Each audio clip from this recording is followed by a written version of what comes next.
Panalangin para sa mga magkakapatid, sa ngalan ng Ama at ng Anak at ng Espiritu Santo. Amen. Ama naming makapangyarihan, ipinagdarasal po namin ngayon ng mga magkakapatid.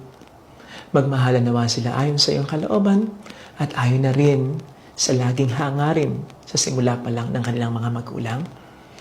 Maging masaya nawa sila sa tagumpay ng bawat isa, pero maging sensitibo rin naman sa pangangailangan ng isa't isa at tumulong kapag mayroong may problema. Mahalin nawa sila ng patas ng kanilang mga magulang upang maiwasan ang salusan.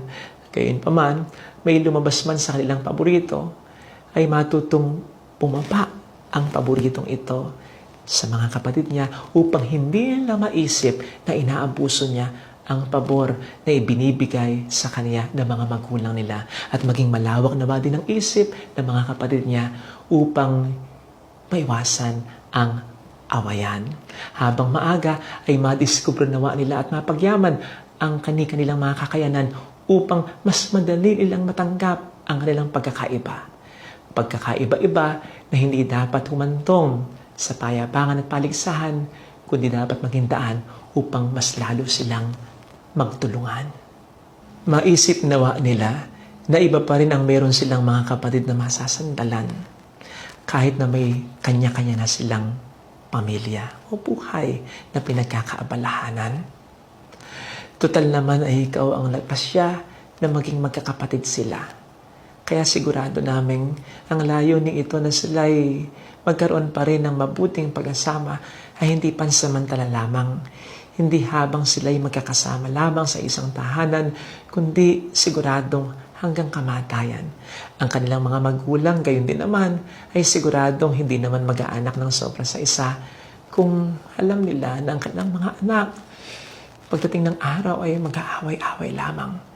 Makita nawa ito ng mga magkakapatid na ang kanilang mabuting pag-asama ang siyang makapagpapasaya sa iyo at sa mga magulang nila. Ito nawa ang mangibabaw, anuman mga alitan o problema na maranasan nila sa isa't isa. Kung mayroon mang hindi pagkakaunawaan, ay maiwasan sana ang pagkakampi-kampihan. Pagkus sa kanila ay laging may mamangkitan, huwag nawa nilang ipaalam sa iba na hindi nila kadugo ang kasiraan ng kapatid nila, sapagkat ito ay kasiraan din naman nila at ng kanilang buong pamilya.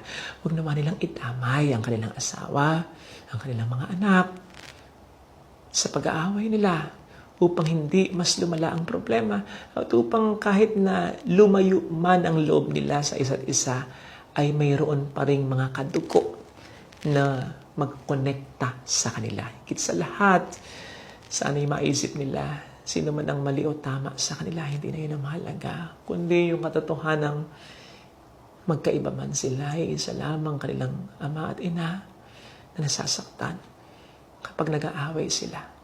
Buhay man ang mga ito o wala na.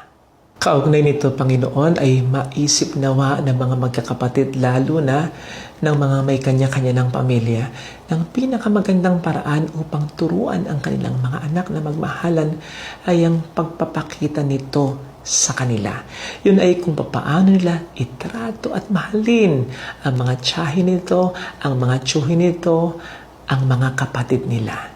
Ito rin nawa din ay makapagpakita sa iyo ng kanilang kaseryosohan sa kanilang kahilingan na magmahalan sanang lagi ang mga anak nila.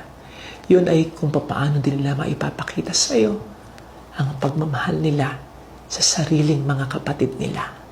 Hindi naman po kasi habang panahon ay nandyan ang kanilang mga magulang upang tugunan ang kanilang mga pangailangan at upang siguraduhin na silang mga magkakapatid ay totoong nagmamahalan. Kaya sana bago man lang dumating ang panahon ng paglisan ng kanilang mga magulang ay maging solid na talaga ang kanilang pagmamahalan upang sa pagdating ng panahon iyon ng paglisan ay madali na nila itong matanggap sa kanilang kalooban kasi alam nila na sila'y magiging mga ina at ama, magulang sa bawat isa, magtutulungan. At sa pati naman ng kanilang mga magulang ay madali na para sa mga ito na sila ay iwanan sapagkat alam ng mga ito ng kanilang mga anak ay magtutulungan. Hiniling po namin ito sa iyong pamamagitan ngayon at magpa sa walang hanggan. Amen. Sa ngalan ng Ama at ng Anak at ng Espiritu Santo. Amen.